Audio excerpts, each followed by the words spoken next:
Okay, have you pooped today? Moms on CafeMom talk about their kids' poop all the time, but they don't discuss their own, but maybe they should.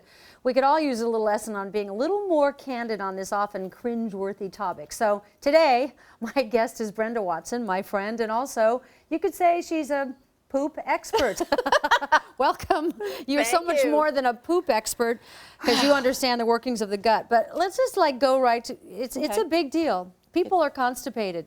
Right. How come? If you ask most people that, experts in the field, they'd say, eat more fiber and drink more water. Right. And that's pretty good advice for people, but that's not the reason, deeper reason that most people are chronically constipated in this country. Most people have inflamed digestive systems today. A good description is an inner sunburn. What gives you your inner sunburn? It could be a lack of omega-3s. It could be that you don't make enough digestive enzymes. A lot of times there's a lack of magnesium and minerals, as you well know. Right. That's a big issue.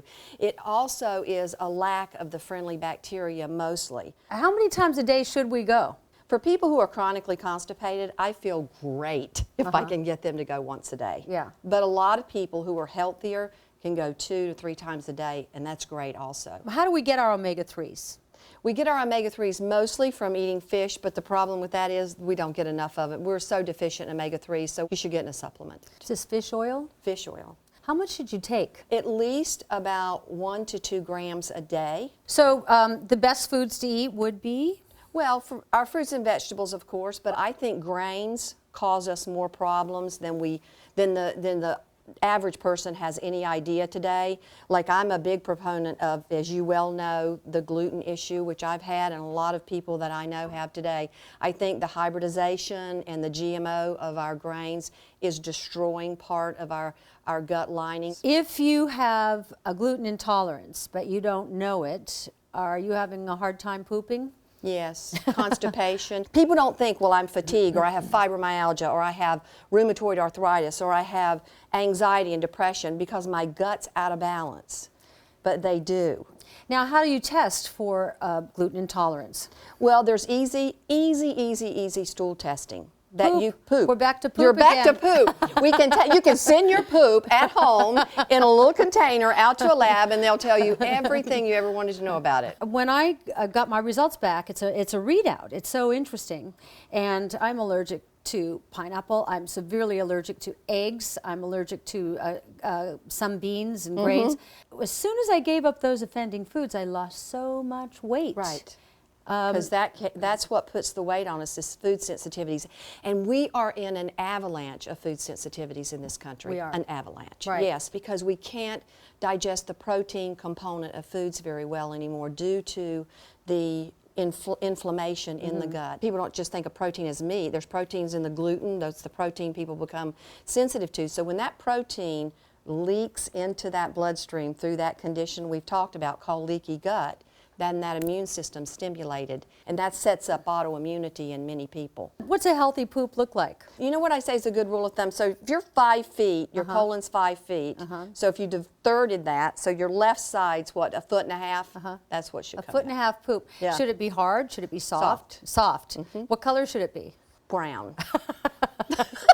As opposed to black? Green. Green? Yellow. Yeah, I get so many emails. Green poop? From green. Yeah. What causes green poop? Liver dysfunction. Oh, a lot interesting. of times liver.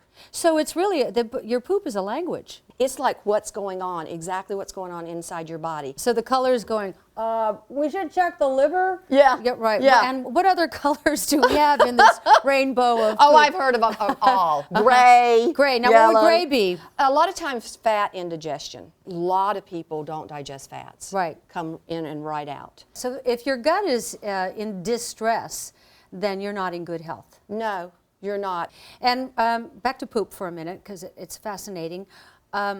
What does the odor tell us? If it's like really, really bad, then there's something really bad going on. There should be an odor, but it shouldn't be like so repulsive to anyone. Right. And you said something to me a long time ago, so interesting, how important it is to chew your food. Yeah. Why? We have enzymes in the saliva that begin the conversion of food into nutrients. And so what typically people do is they just put food in and swallow it down with a lot of liquid, and when it gets to the stomach, if the stomach doesn't churn it well or there are not enough of the digestive secretions to begin to break that food apart, it goes right out the other end undigested. So just give me 3 tips on what would make us poop better.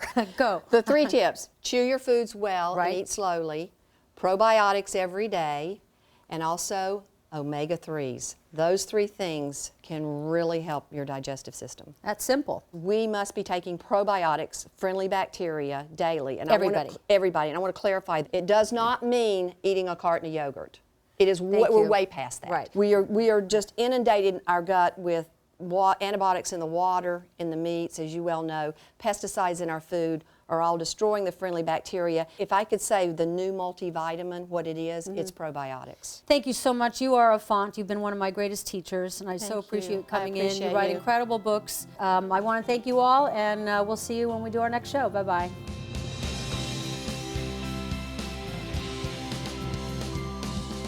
On the next episode of Breaking Through. Right. Even today, people will come up to me and say, "Oh, do the snort." Yeah.